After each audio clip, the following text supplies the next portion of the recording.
Félicitations le Maroc qui est d'ores et déjà qualifié au barrage de la Coupe du Monde 2022 au Qatar. Félicitations au Maroc qui n'est plus qu'à 180 minutes d'aller en Coupe du Monde potentiellement. Félicitations à ce Maroc qui s'est montré très très solide. Et si je devais dire que le Maroc représentait quelqu'un sur ce terrain, alors je le représenterais par Romain Saïss. Cette équipe nationale, c'est clairement un homme, pas clairement un homme, mais c'est l'image d'un homme, c'est Romain Saïss. Calme, sérénité, sang-froid, confiance. C'est ce qu'incarne ce joueur et c'est ce qu'a incarné cette équipe nationale aujourd'hui. Pas de débordement, de la confiance, du calme. Quand on se fait égaliser, on sait réagir. On n'est pas virulent, on ne cherche pas forcément la bagarre. Je dis forcément parce que bon, il y a eu des petites choses. Mais voilà, Romain Saïss, extraordinaire. Équipe nationale du Maroc, extraordinaire. J'ai été critique et j'essaie un peu mieux de comprendre cette équipe aujourd'hui. Donc voilà. Le Maroc s'impose sur le score de 4-1 à l'extérieur, entre guillemets, vous avez compris. Mais voilà. Et premier but, on va décortiquer les buts et on va essayer de voir après si les changements ont été pertinents de la part de Vaïd. Vaïd reprend d'abord une formation assez similaire, même composition que le match dernier, sauf qu'à la place de Massina, il met Rahimi, Hakimi, il le fait monter, Chahir, il le fait sortir, donc Louzet est au cœur du jeu, et il met un autre latéral droit à la place, Chakla à la place de Hakimi, qui lui est monté. Hakimi, j'avais été critique sur lui lors du premier débrief, mais aujourd'hui, Hakimi, je n'ai rien à dire. Il ne se fait plus prendre de vitesse, il est plus ailleurs. Parce que le premier match, Hakimi se fait pas prendre de vitesse parce qu'il est lent, loin de là. Hakimi se fait prendre de vitesse lors du premier match parce que j'ai senti qu'il était un peu ailleurs dans son match. À l'image aussi de Youssef El-Nesyri qui n'est plus là aujourd'hui. Mais voilà, Hakimi sur ce match-là, le premier match, il était ailleurs. Aujourd'hui, défensivement, offensivement, je le trouve extrêmement solide. Je trouvais qu'il avait quelques lacunes à l'époque, ces lacunes défensives où il n'était pas assez solide. Il pouvait se faire prendre facilement. Offensivement, c'était incroyable, forcément, mais défensivement, j'y mettais quelques réserves. Aujourd'hui, je n'ai même plus aucune réserve quant à Achraf Hakimi et son apport défensif. Quand tu joues en Afrique et que tu sais surtout que ça va être très très dur sur l'homme et il va falloir être très très solide et que Hakimi est resté sur ses appuis tout au long du match, je ne peux rien dire du tout à partir de ce moment-là. Et c'est comme ça qu'intervient le premier but. Hakimi qui se fait prendre un physique, Hakimi qui ne se fait pas bouger, qui reste sur ses appuis et qui adresse un centre, barre, retombée de la balle, Ayoub El Kabi et ça fait le premier but, tout simplement. Ensuite vient le but de la Guinée, but égalisateur. Et à ce moment-là, ça m'a rendu un peu triste.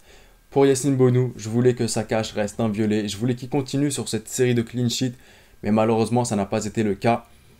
Et première des choses, la frappe est déviée par Romain Saïss. Yacine Bounou était sur la bonne trajectoire au début, mais frappe étant déviée, il s'avère que voilà, il est un peu retard pour revenir sur la trajectoire de la balle, la nouvelle trajectoire, et c'est prendre le premier but. Mais si je devais dire que quelqu'un était fautif sur ce but, alors je dirais clairement Sofiane Amrabat. Sofiane Amrabat a été très très puissant durant ce match. Sofiane Amrabat a montré une très très grande grinta. Sofiane Amrabat a été là quand il fallait se battre, certes, mais Sofiane Amrabat a été très très passif et a laissé énormément de fois les joueurs guinéens frapper. Comme je l'ai dit pour mon débrief de l'Algérie, quand tu joues contre ce genre d'équipe, tu joues pas contre des équipes de Pep Guardiola. Tu joues pas contre un tic-taka, les mecs vont pas faire tourner jusqu'à pouvoir arriver dans ta surface et pouvoir frapper.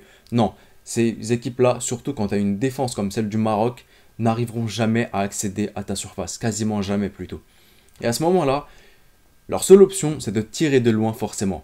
Un aveu de faiblesse, comme dirait Pierre Matou dans FIFA, si vous voulez, mais leur seule option, c'est de tirer de loin très clairement. Et c'est ce qu'ils ont fait à multiples reprises durant ce match, et c'est là où j'ai trouvé que Sofiane Amrabat n'allait pas sur le porteur du ballon pour l'empêcher de tirer. Désolé, depuis tout à l'heure, vous voyez un reflet dans mes lunettes, je peux pas faire grand-chose, donc je m'excuse d'avance. Voilà, donc c'était le but égalisateur du Maroc. À ce moment-là, deux choses. Soit le Maroc, à ce moment-là, se contente de cela, et ralentit un peu la cadence et espérera pouvoir battre le Soudan pour mathématiquement aller chercher les barrages, soit un autre visage du Maroc, un visage confiant, un visage serein et un visage qui veut se montrer à l'image d'un lion, un lion de l'Atlas, très clairement. Et le Maroc opte pour la seconde option. Le Maroc, depuis le premier match du retour, enfin voilà, depuis ces 3 premiers matchs là d'octobre, le Maroc s'est montré très très puissant sur tous les aspects offensifs du jeu et pouvait marquer sur n'importe quelle action, de n'importe quelle nature. Mais si le Maroc s'est illustré de la plus belle des façons sur une seule chose, c'est bien les coups de pied arrêtés. ils sont injouables dessus. Centre, coup de pied arrêté, duel aérien, tu peux rien faire contre le Maroc. Très clairement. Premier but, ça a été le cas. Deuxième but, encore une fois, le cas. Une tête sur corner. Ensuite, t'as Amala qui a le ballon, qui frappe, et ça fait le second but. Deuxième but. Pour le Maroc, un Maroc qui a su réagir dans la mi-temps, un Maroc qui n'a pas eu besoin d'aller dans les vestiaires, devoir écouter le discours d'un coach pour pouvoir réagir. Non, ça a été un Maroc qui a réagi immédiatement sur le terrain dès l'instant où ils ont pris ce but.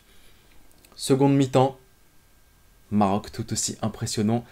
Maroc qui se fait frapper dessus, Yassine Bounou qui est extraordinaire sur sa ligne, Yassine Bounou qui ne laisse rien passer, lorsque bon la trajectoire n'est pas déviée forcément, et offensivement incroyable aussi, incroyable, un but d'Amala, encore une fois, sur coup de pied arrêté, passe, ils prennent de vitesse la défense guinéenne qui n'est pas assez en place, grosse frappe, barre rentrante, magnifique.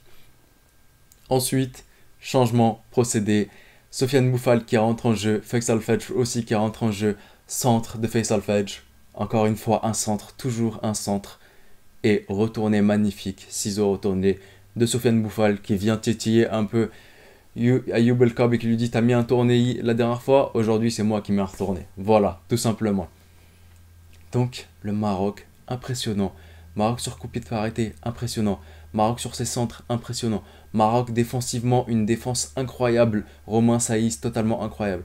Un Hakimi qui a progressé. Est-ce qu'on dépend maintenant de joueurs qui viennent de super clubs? Pas du tout. Youssef Nessiri, tu peux t'en passer. Je dirais pas que tu peux t'en passer très clairement, mais tu as pu montrer un autre visage sans même tes top players, sans Ziyech, sans Mazraoui, sans Youssef Nessiri.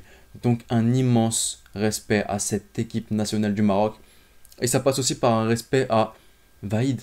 Vaïd qui fait un travail exceptionnel, Vaïd qui tente peut-être, Vaïd qui n'a pas toujours la même formation, mais déjà bon, quand tu as le même dispositif sur 2 matchs de suite déjà, et je me rappelle plus c'était quoi le premier dispositif, mais clairement Vaïd, un respect pour son travail, il fallait peut-être avoir beaucoup de patience avec cet homme.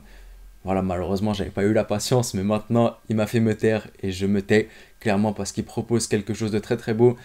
Quand vous regardez le tout premier match de Vaïd avec le Maroc et vous voyez que c'était quasiment bon des longs ballons à l'image un peu du football africain et qu'aujourd'hui vous vous rendez compte que c'est bien plus posé, bien plus calme, il y a du beau jeu, il y a des buts, de multiples façons, il y a une défense très très solide et très sereine, vous ne pouvez qu'être content de regarder quand vous êtes marocain, pas moi pour le coup, mais les Marocains ne peuvent être que contents de regarder leur sélection nationale jouer et franchement ils ont de quoi être heureux, très clairement. Ensuite, je voulais parler du visage de Moustapha Hadji à chacun des buts du Maroc. J'ai trouvé que son visage était illuminé, son sourire était magnifique à chaque but du Maroc. Franchement, ça fait plaisir de voir ces anciens joueurs revivre limite le match à travers leurs joueurs sur le terrain et être heureux pour eux et avoir ce bonheur. Et c'est un bonheur qui se transmet, c'est contagieux ce genre de choses. Donc voilà. Maintenant, on va parler des changements qu'a procédé Vaïd et la pertinence des changements. Le premier changement, je dirais pas que c'est un changement pertinent pour le coup, parce que c'est un changement qui survient par défaut. Barkouk qui se fait prendre un gros coup sur le genou et qui doit sortir, remplacé par Amala. Mais est-ce que Amala est impactant durant ce match? Bien évidemment. Le mec a marqué 2 buts, le mec a été présent sur ces duels aériens, c'est lui qui est sur la tête sur le premier but qui vient sur la barre et que Ayoub El Kabi est sur la retombée. Donc je dirais pas que c'était un changement pertinent, mais tu aurais pu le remplacer par quelqu'un d'autre, mais Amala a su être présent, que ce soit défensivement ou même offensivement par ses 2 buts, et c'était magnifique. Ensuite, les changements, ils surviennent un peu tard pour le coup. Sofiane Boufal qui remplace Ayoub El Kabi. Alors, Sofiane Boufal, je ne le vois pas comme étant un titulaire, très clairement. Boufal, pour moi, ça reste un remplaçant. Boufal, c'est un mec, il faut qu'il vienne lorsque la défense est un peu épuisée, la défense est un peu moins sereine. Et voilà, différence individuelle. Le mec, par ses dribbles, il t'a passé des 3 joueurs en un coup. Incroyable, ce Sofiane Boufal. Mais pour cela, je pense que sa place doit rester remplaçant. Pas une place de titulaire. Je pense pas que ce genre de profil, tu puisses commencer le match avec. Faut qu'il soit forcément remplaçant, comme je l'ai dit. Mais voilà, changement hyper pertinent. Il a apporté et ensuite, voilà, il a mis son petit retourné. Magnifique. Un changement aussi, c'est Ryan, je vais l'appeler comme ça parce que je connais pas très bien son nom de famille, qui a été remplacé pour le coup par Faisal Fedj, non? Attendez, j'ai un petit doute là. Je sais qu'il y a eu différents remplacements, mais je me rappelle plus très bien. Donc c'est Louza qui a été remplacé par Faisal Fudge à la 86e minute. À ce moment-là, est-ce que le changement est pertinent? Ouais, pourquoi pas. Tu mènes déjà peut-être 2-0. À ce moment-là, tu as envie de reposer des joueurs, tu as envie de les faire sortir, tu as envie de gagner un peu de temps. Donc ouais, pertinence du changement. L'apport de Faisal Fudge, ça a été un centre pour Sofiane Bouffal, un centre qui s'est terminé par un retourné. Ouais, enfin après j'ai pas grand chose à dire sur ça. C'est les changements de toute dernière minute quand tu mènes déjà au score. C'est des changements pour donner un peu de temps de jeu. D'ailleurs, Faisal Fudge, j'ai l'impression qu'il a rajeuni. Son petit dégradé, sa petite moustache et sa petite beubare là. J'ai l'impression le mec il a perdu 10 ans par rapport à la dernière fois que je l'avais vu. Mais bref, changement, pas grand chose à dire. Et ensuite, le changement c'était voilà, Ryan avec Zakaria Aboukhlel. Aussi à ce moment-là, c'est les changements de dernière minute, c'est les changements pour donner du temps de jeu. Ryan, pour le coup, sur ce match, je l'avais quasiment pas vu. Quand il est sorti, je me suis dit, mec, il était sur le terrain. Je l'ai pas assez vu pour le coup. Donc voilà, peut-être dans les mentions un peu moins honorables, mais sinon, dans le reste, il a quand même fait partie des 11 joueurs sur le terrain. Il a dû avoir son apport, ne serait-ce que pour avoir un joueur sur lui au marquage. Donc honnêtement, toute l'équipe du Maroc, félicitations à elle. Changement de la part de Vaïd dès lors de la blessure de Barkouk, un changement hyper intelligent, ça s'illustre ensuite sur le terrain, donc j'ai rien à dire. Félicitations encore une fois au Maroc qui est qualifié, félicitations au Maroc qui montre un tout nouveau visage, félicitations à Vaïd qui a su prendre cette équipe sous son aile et qui a su la faire progresser, la faire s'améliorer, faire ressortir le meilleur de chacun des joueurs, pouvoir se passer de certains joueurs et réussir à se qualifier en Coupe du Monde sans eux, enfin en barrage plutôt sans eux, c'est honorable. Aujourd'hui, la question qui peut se poser, aura-t-il besoin de Hakim Ziyech? Aura-t-il besoin de reprendre Mazraoui? Aura-t-il besoin aussi de Youssef En-Nesyri pour pouvoir aller chercher la qualification en Coupe du Monde? Je pense que les joueurs de grands matchs comme ça, t'en auras toujours besoin, t'en auras forcément besoin, mais, à ne pas faire briser la confiance que tu as déjà installée chez certains joueurs qui ont su montrer qu'ils étaient très très solides et qui ont mis le Maroc dans leur cœur, et ça c'est la chose la plus importante, tout simplement. C'était le petit pharaon et je vous dis Arrivederci.